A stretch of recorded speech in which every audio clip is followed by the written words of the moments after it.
There is no easy solutions to housing, and there are no quick fixes, because quite frankly, if there were, we would have done it by now.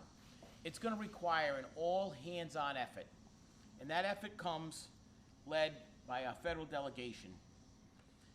And it is really meaningful that we all come together for this announcement, because it's going to take a whole of government, a whole of community effort to address what we all recognize and understand is this deep crisis that we're facing in our city, our state, and frankly, throughout the entire country.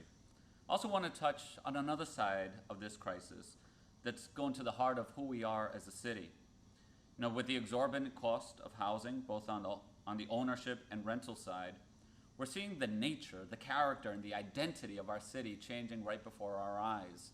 You know, frankly, many families who have raised their kids here, who have been here through the tough times, are being priced out of our city. And all of those intangibles and special qualities that make Providence who and what we are, they're being lost to the affordability crisis or the housing crisis that we're experiencing.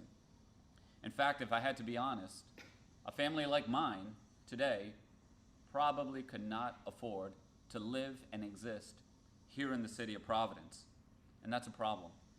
I am honored to be here this morning on behalf of the Rhode Island Department of Housing, and I'm thrilled to be joined on stage by so many of our state's leaders, each of whom have played and will continue to play important roles in addressing the state's housing challenges.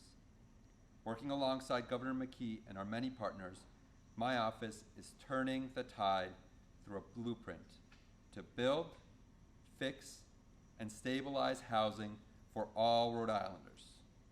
These strategic and meaningful investments will help to address the housing shortfall and affordability crisis in our state while putting people to work to further our state's economy. This year, we're making history in our state with $250 million in federal funds allocated to address the state's critical housing needs.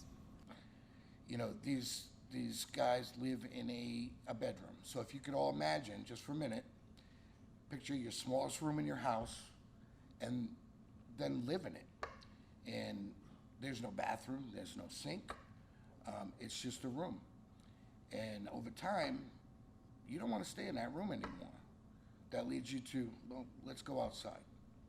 Well, we know some of the problems that can happen outside and around, you know, just people with nothing to do. Anybody that has children, if they're bored, they're going to get in trouble. Well, some adults are the same way. So over the last few months, we've met with the tenants and showed them some blueprints and what these new apartments mean to them. And I'll tell you, I've had grown men come to tears saying, I'm going to have my own bathroom. And that's something that we all take for granted every day.